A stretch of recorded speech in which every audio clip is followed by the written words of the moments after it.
आज की कहानी है मोक्षदा एकादशी व्रत कथा। महाराज युधिष्ठिर ने कहा, हे भगवान, आप तीनों लोकों के स्वामी, सबको सुख देने वाले और जगत के पति हैं। मैं आपको नमस्कार करता हूँ। हे देव, आप सबके हितैषी हैं, अतः मेरी संशय को दूर कर मुझे बताइए कि मार्गशीर्ष एकादशी का क्या नाम है। उस दिन कौन से देवता का पूजन किया जाता है और उसकी क्या विधि है, कृपया मुझे बताइए। भक्त वत्सल भगवान श्री कृष्ण कहने लगे कि धर्मराज, तुमने बड़ा ही उत्तम प्रश्न किया है। इसके सुनने से तुम्हारा यश संसार में और फैलेगा।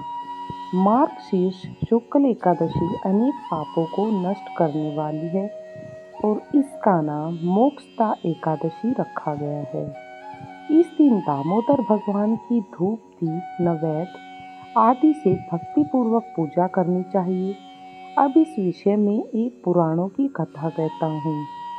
गोकुल नाम के नगर में वैखानस नामक राजा राज्य करता था। उसके राज्य में चारों ऋतु के ज्ञाता ब्राह्मण रहते थे। वह राजा अपनी प्रजा का पुत्रवत पालन किया करते थे। एक बार रात्रि में राजा ने एक स्वप्न देखा कि उसके पिता नरक में हैं। उसे बड़ा आश्चर्य हुआ। प्रातः वह विद्वान ब्राह्मणों के पास गया और अपना स्वप्न सुनाया। कहा, मैंने अपने पिता को नरक में कष्ट उठाते देखा है। उन्होंने मुझसे कहा कि हे पुत्र, मैं नरक में पड़ा हूँ, यहाँ से तुम मुझे मुक्त कराओ। जब से मैंने ये वचन सुने हैं तब से मैं बहुत बेचैन हूँ। हृदय में बड़ी अशांति हो रही है।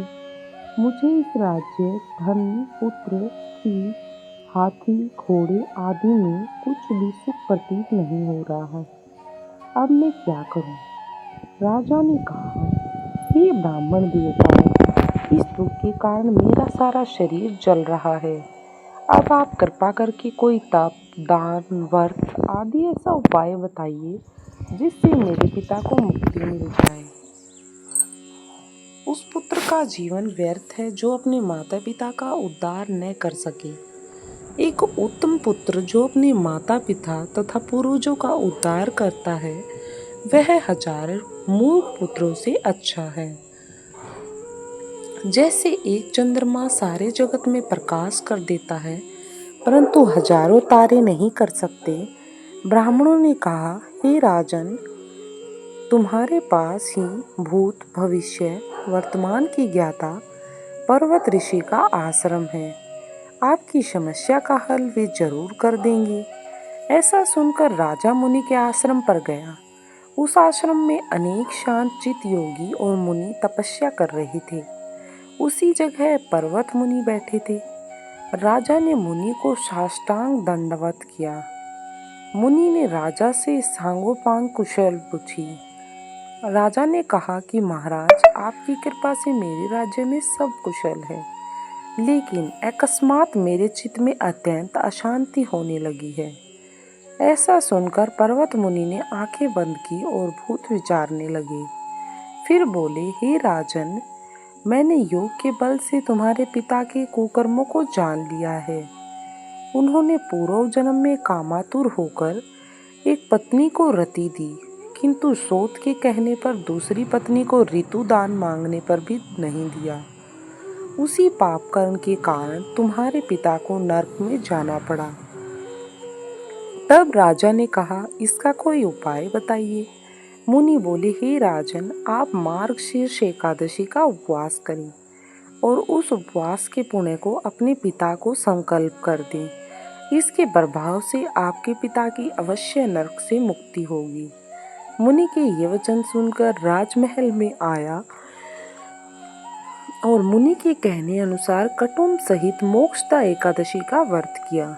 इसके उपवास का पुण्य अपने पिता को अर्पण कर दिया।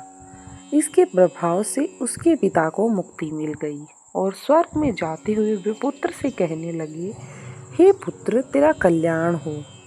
यह कहकर वे स्वर्ग की ओर चले गए।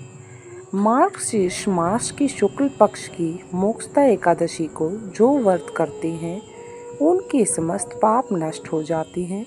इस व्रत से बढ़कर मोक्ष देने वाला और कोई व्रत नहीं है। इस कथा को पढ़ने या सुनने से वायपेय यज्ञ का फल मिलता है। यह व्रत मोक्ष देने वाले तथा चिंतामणि के समान सब मनोकामनाएं पूर्ण करने वाला होता है। ये थी मोक्षदा एकादशी की व्रत कथा। दोस्तों, इस कथा को दूसरों के साथ भी शेयर करें और इसका पूरा लाभ उठाने के लिए वीडियो को एक छोटा सा लाइक जरूर दें।